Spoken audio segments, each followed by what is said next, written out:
Boa noite, meus queridos irmãos da Primeira Igreja Batista de Montemor. Essa é a terceira vez que estou gravando essa mensagem. A câmera, por duas vezes, ela não seguiu em frente na gravação. Depois de ter feito tudo, eu percebi que nada foi gravado. Mas estou entendendo isso com bastante bom humor, recebendo isso, entendendo que talvez eu precise realmente memorizar e guardar bem os princípios que estão contidos nesse texto e nessa mensagem que estou passando para os irmãos nessa oportunidade. Nós somos a Igreja do Senhor Jesus Cristo, a Igreja dos salvos, a Igreja dos regenerados por Cristo, portanto, o corpo de Cristo. E o corpo de Cristo, ele tem práticas comuns, diferenciadas de qualquer outra instituição que já houve, que há ou que haverá na face da terra. Porque a igreja, como corpo de Cristo, ela é a representação de Deus aqui na terra, os filhos de Deus. Nós estamos de passagem e nossa morada não é aqui, não é definitiva neste lugar, nesta terra. Há um novo céu e uma nova terra. Portanto, a igreja, enquanto aqui na terra, ela vive e pratica a mutualidade que é comum aos filhos de Deus. E dentro dessas mutualidades de cuidados comuns, eu quero destacar nessa oportunidade o estudo ou a ideia de levar as cargas uns dos outros. Na verdade, isso é até uma prática. E isso está lá em Gálatas capítulo 6, nos versos 1 a 3, que eu quero ler para os irmãos nessa oportunidade. Diz assim a palavra de Deus: Irmãos, se alguém for vencido por algum pecado, vocês que são guiados pelo Espírito Santo devem com mansidão ajudá-lo a voltar ao caminho certo. E cada um cuide para não ser tentado. Ajudem a levar os fardos uns dos outros e obedeçam desse modo à lei de Cristo. Se vocês se consideram importantes demais para ajudar os outros, estão apenas enganando a si mesmos. Eu quero destacar, e talvez começando pelo final, destacando o que Paulo está falando nesse último verso, que é o verso 3, e o cuidado para aqueles que muitas vezes estão numa condição dentro da comunidade que acha que não precisam ajudar. Essa questão de ajudar o outro é trabalho para os operários, para os demais membros, não para mim, não para você, não. A ideia é para todos. O trabalho, a ajuda é mútua e envolve todo o corpo. Todos são operários de Cristo nesta obra. Ninguém deve considerar-se tão importante que não possa ajudar o outro. Ninguém pode isolar-se do corpo de Cristo. Não há como alguém ser igreja isolado, distante, cuidando de si mesmo, apenas com um nome lá no hall de membros. Isso não ajuda, isso não é correto, isso não é saudável, isso nem é bíblico. Então, é para a gente refletir mesmo que muitas vezes estamos vivendo dentro da igreja, mas não nos importamos com a necessidade, com a falta na vida do outro, com o pecado do outro, porque cada um cuida da sua vida e a igreja não é isso. Por isso que são regenerados. Sendo regenerados, naturalmente passam a viver conforme Cristo. Então, ele diz que pessoas que estão vivendo distante, isoladas, longe do corpo, sem a prática da mutualidade, por exemplo, elas estão apenas enganando a si mesmos. Elas não estão imitando ao Senhor Jesus Cristo. Tomemos cuidado com isso, e eu comecei por esse final para a gente pensar, né, nisso. É importante, então, observarmos ali no capítulo 5 dessa própria carta dos Gálatas, ou aos Gálatas, quando Paulo está falando à igreja sobre as obras da carne e o fruto do Espírito. No capítulo 5, a ordem que o cristão deve ser cheio do Espírito Santo, cujo fruto é proveniente de seu agir como regenerado. Um regenerado, ele vai agir sob a direção, a orientação do Espírito Santo, porque nós somos moradas do Espírito Santo de Deus. E qual é o fruto do Espírito? Ali descreve, né, uma série de condições ou de fatos que demonstram o agir do Espírito Santo na vida de uma pessoa. Amor, alegria, paz, paciência, bondade, fidelidade, mansidão e domínio próprio. Poderíamos colocar outros? Creio que Paulo não esgotou essa lista de fruto do Espírito. Mas em contrapartida, em combate à operação do Espírito Santo que produz esse fruto, estão as obras da carne, que são os desejos humanos, e eles se evidenciam através de práticas como, por exemplo, são bem contrárias, a imoralidade sexual, está bem descrito lá no texto, inveja, idolatria, ódio, discórdia, ciúme, ira, egoísmo, facção, embriaguez, orgia. É interessante quando alguém ou a igreja não está vivendo plenamente sob a direção de Deus, a orientação, a condução do Espírito Santo, não é difícil essas coisas se manifestarem em vidas. Isso é muito perigoso. Bom, assim o apóstolo Paulo ele deixa bem claro a presença de práticas chamadas de obras da carne dentro da igreja. E isso atrapalhava a unidade dessa igreja como corpo de Cristo. As coisas não caminhavam bem, porque ali naquela igreja havia um grupo, pelo menos a gente pode exemplificar os da circuncisão. Eram judeus convertidos ao cristianismo, eram cristãos, criam em Jesus Cristo como Senhor e Salvador.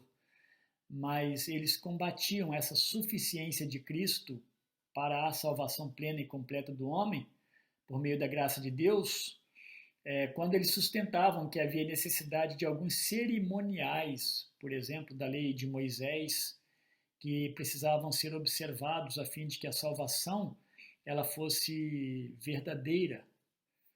E aí eles pediam, né, e ensinavam, acrescentavam a prática da circuncisão, do sábado, a guarda do sábado e coisas semelhantes que eram praticadas ali na lei, orientadas na lei de Moisés. A igreja, como unidade, ela não estava, então, por causa disso tudo, fundamentada sobre uma só doutrina. Haviam outras coisas que estavam infiltradas no que deveria ser a doutrina cristã sadia. Ali em Efésios 4, de 4 a 6, ele fala sobre esse fundamento, unicamente sobre Deus, Cristo e o Espírito Santo. Lá diz assim, Efésios 4, de 4 a 6, há um só corpo e um só Espírito, assim como a esperança para a qual vocês foram chamados é uma só.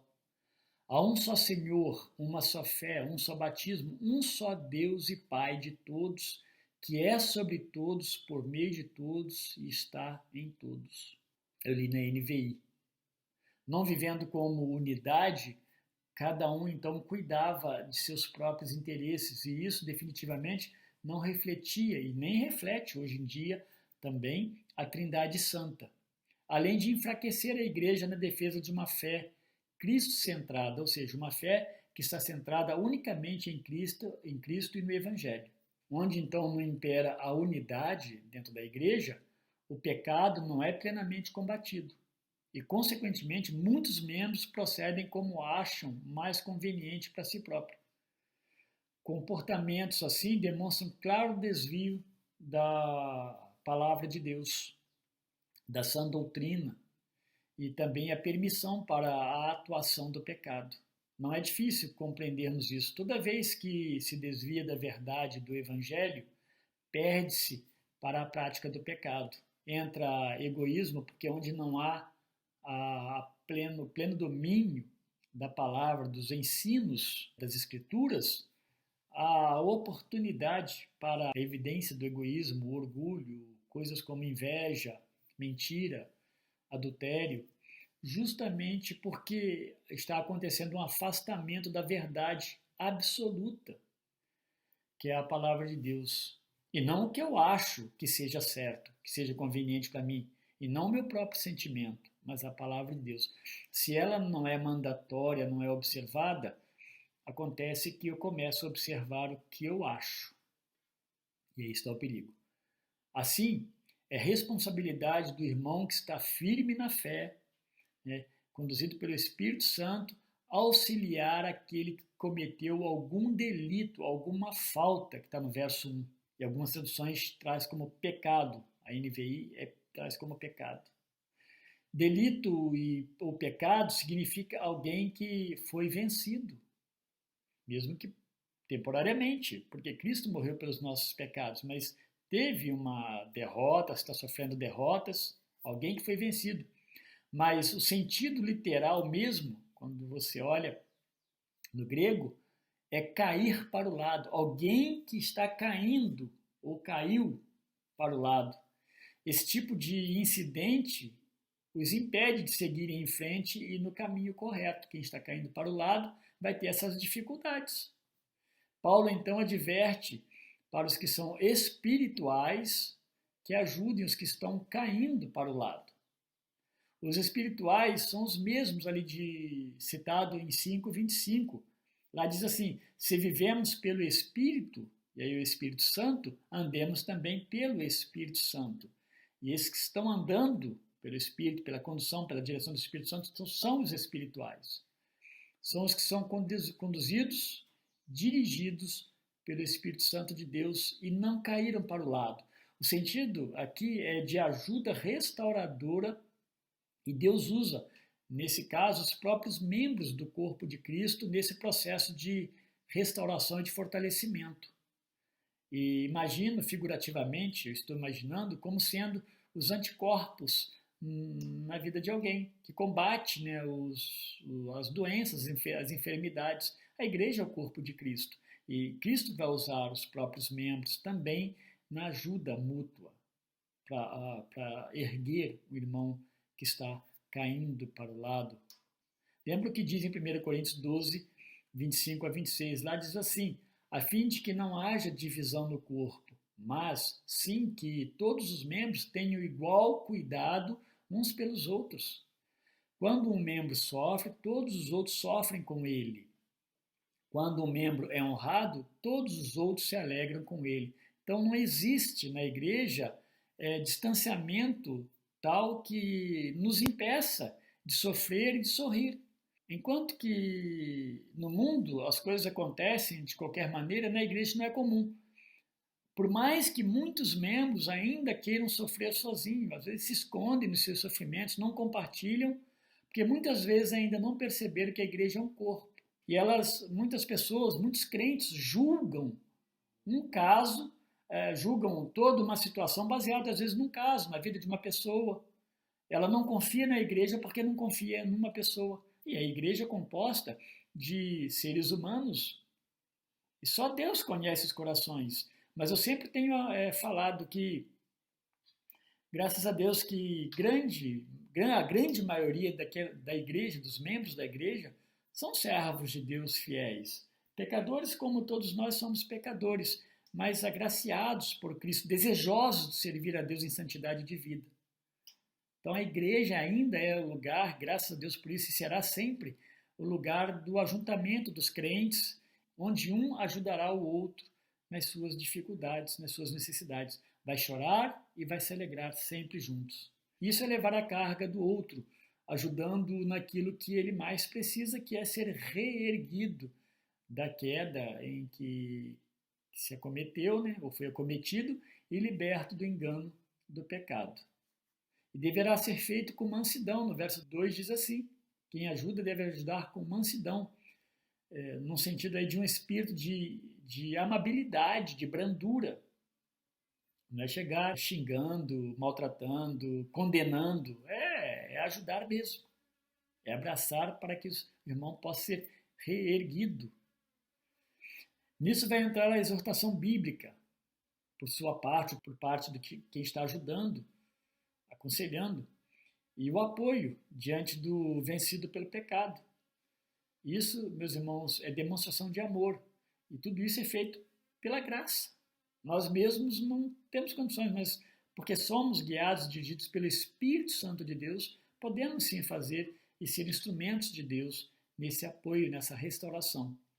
O processo, então, é de restauração pela correção diante de um delito, de um pecado cometido. Então, nós estamos ajudando. A carta escrita a Tito, por parte de Paulo, ela nos dá uma forma bem clara de prevenção que a igreja pode usar para cuidar melhor nessas áreas onde as pessoas estão sofrendo de vários tipos de dificuldades, tentações. Ali ele diz às mulheres mais velhas que ensinem princípios familiares relacionados ao casamento para as mulheres mais novas. Ali em Tito 2, 2-5. Isso é sério, isso é bom. A igreja é uma família e nós devemos ensinar, e são os mais velhos que vão ensinar os mais novos. Tanto o Antigo Testamento como o Novo Testamento, eles são ricos em ações preventivas para que cada pessoa ela receba o bom ensino das Escrituras e elas sejam protegidas contra o pecado. É por meio da palavra, do conhecimento da palavra no nosso coração e nossa mente. Quando a Bíblia fala, por exemplo, de uma geração passar os feitos de Deus para a geração seguinte e assim sucessivamente, está falando de prevenção, de ensinar os caminhos de Deus. Então, como você pode falar para alguém disso tudo? O que você pode falar como cristão? Falar da palavra de Deus, do Evangelho. Quem é Cristo? O que Cristo fez? Quem somos nós? Do que nós precisamos? Quem fez alguma coisa por nós? E como fez? Qual o resultado disso tudo? Então nós temos esses ensinos que devem ser falados como prevenção mesmo dentro da própria igreja. Se todos agirem assim dentro da igreja, menores serão os delitos e os pecados, obviamente. Mas ao ajudar o outro a se reerguer em sua carga, em seu peso, Paulo está advertindo a que o ajudador cuide de si mesmo, para que não caia num pecado semelhante àquele que está sendo ajudado. Isso significa ajudar sem se contaminar. Você não precisa fazer a mesma coisa para dizer a alguém, ao irmão, que é possível sair daquilo.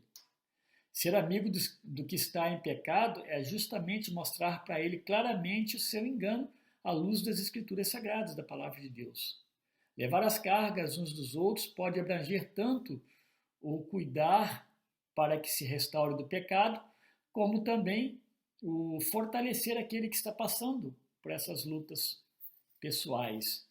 Muitas vezes nem é necessariamente pecado, embora o contexto aqui de Gálatas, Paulo está tratando de delito como pecado. Em ambos os casos, reerguer o que cometeu delito ou ajudar o irmão sobrecarregado no ministério ou com em outra situação, Jesus nos deu claro exemplo ao morrer para restaurar o pecador.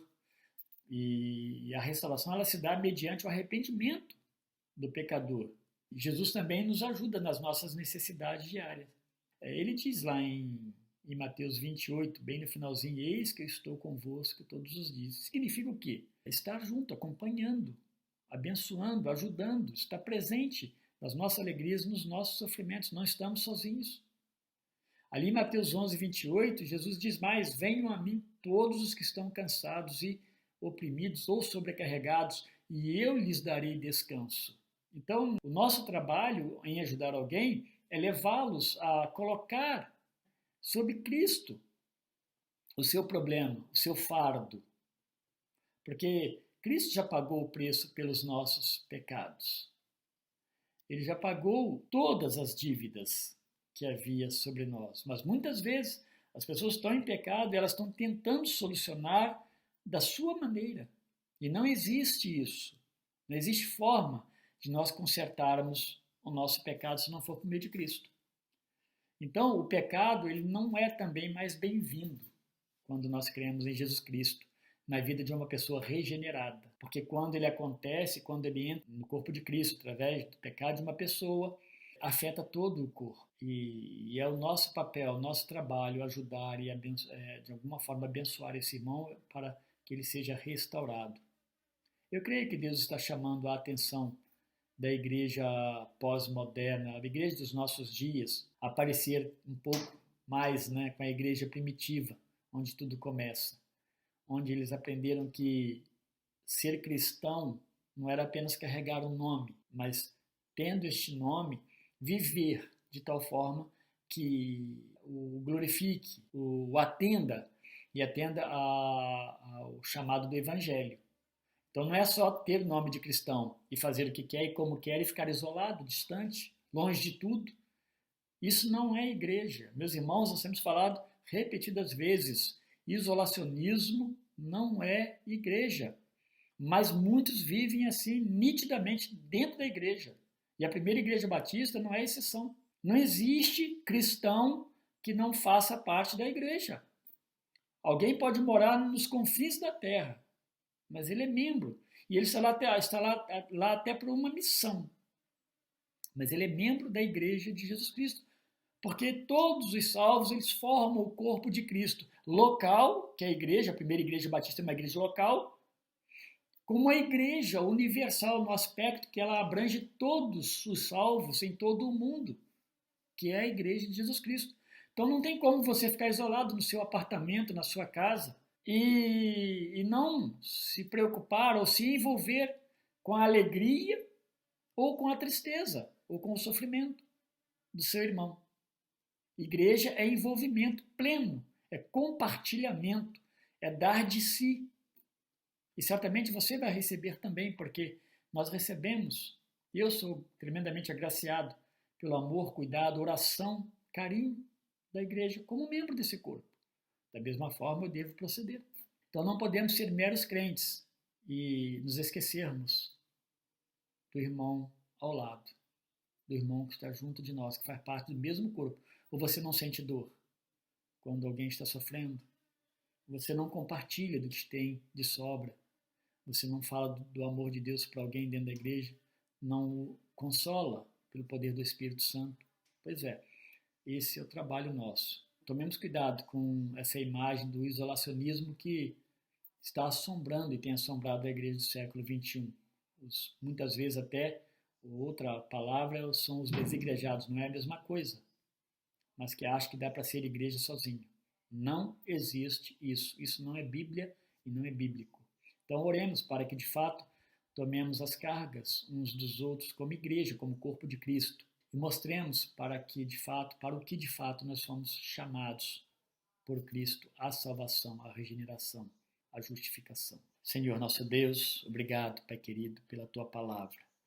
Obrigado, Deus querido, porque no Senhor nós somos salvos, nós somos formados, ó Deus, o corpo de Cristo. Nós somos, ó Deus, a igreja do Senhor aqui nessa terra. Não somos daqui, Pai querido.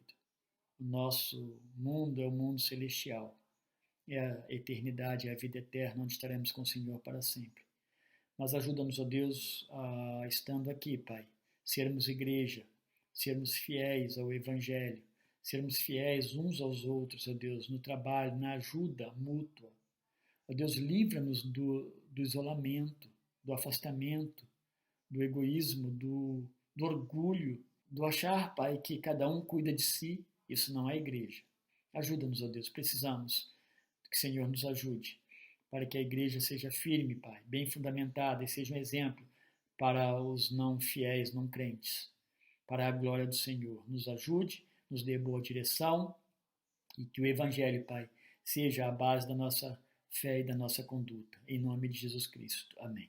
Deus, então, abençoe meus irmãos e os fortaleça na fé e no ensino bíblico de ajudarmos uns aos outros. Um grande abraço para todos os irmãos.